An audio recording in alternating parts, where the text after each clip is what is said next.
आजची आपली रेसिपी आहे कांद्याच्या पाताची भाजी। ही कांद्याची पात आहे, ही मी बारीक कापून घेतलेली आहे। आज मी तुम्हाला याची भाजी दाखवणार आहे, पण त्या अगोदर तुम्ही नवीन माझ्या चॅनलवर नवीन असाल तर चॅनलला सबस्क्राईब करा। चला तर बनवायला सुरुवात करूया। यामध्ये कढईमध्ये मी 2 चम्मच तेल टाकलेलं आहे। तेल गरम होत आलेलं आहे, त्यामध्ये थोडं जिरं टाकायचं। ही नवीन भाजी आहे, जिरं टाकलेलं आहे। आता हे कांदे टाकायचे यामध्ये।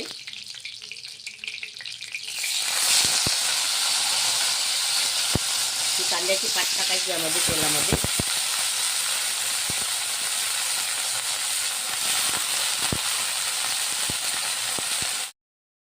आता ही कांद्याची पात आपण यामध्ये टाकलेली आहे। आता यामध्ये आपण हे मी 5 ते 7 हिरव्या मिरच्या घेतलेल्या होत्या आणि 5 ते 6 लसूण कळ्या घेतलेल्या आहे, ह्या पण यामध्येच टाकायच्या आहेत।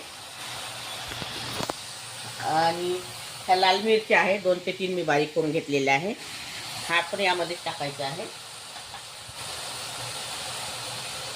आणि यामध्ये 1 चम्मच धनी पावडर आहे, 1 चम्मच हळदी पावडर आहे, स्वादानुसार मीठ आहे, 1 चम्मच जिरा पावडर आहे आणि ही कस्तुरी मेथी आहे। ते पण यामध्ये सगळं साहित्य यामध्ये टाकून द्यायचं आपल्याला। आणि थोडासा आंबा आणि याला आता छान मऊ होईपर्यंत शिजू द्यायचं आहे आपल्याला। हे पात शिजू द्यायचं आहे, त्या पातेला पाणी सुटत असते, ते पूर्ण पाणी त्या पातेला जिरेपर्यंत शिजू द्यायचे आपल्याला हे पात। आणि हे 1 टमाटर घेतलेलं आहे मी कापून, हे पण यामध्येच टाकायचं आता। आणि याला पूर्णपणे छान मऊ होईपर्यंत शिजू द्यायचे आहे। पुन्हा पुढची प्रोसेसर आहे दाखवायची तुम्हाला। आणि ही नवीन रेसिपी आहे, एक वेळा करून बघा आणि खाऊन बघा, खूप सुंदर लागते खायला कांद्याची पात। आता हा मुंगाचा सोला आहे, मी 2 तास भिजून घेतलेला होता, हा सोला पण यामध्येच टाकायचा। आता हे अर्धा शिजत आलेली आहे भाजी, हा सोला टाकून द्यायचा यामध्ये। आता हा सोला यामध्ये टाकलेला आहे, याला आणखी थोडं शिजू द्यायचं आहे आपल्याला। कोणी बेसन लावून करत असते, मी पण नेहमी बेसन लावूनच करत असतो, पण यावेळेस मी हे मुगाच्या डाळीचा सोला टाकून करत आहे, तुम्हाला दाखवायचं होती रेसिपी म्हणून।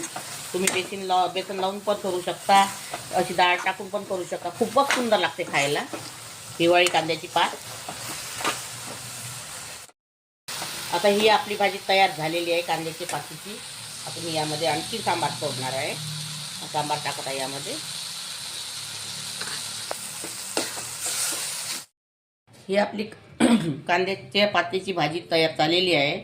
अगर तुम्हाला ही भाजी आवडली असेल तर व्हिडिओला लाईक करा, शेअर करा आणि चॅनलला सबस्क्राईब करा। आणि कशी झाली काय झाली कमेंटमध्ये कळवा मला। व्हिडिओ बघितल्याबद्दल धन्यवाद।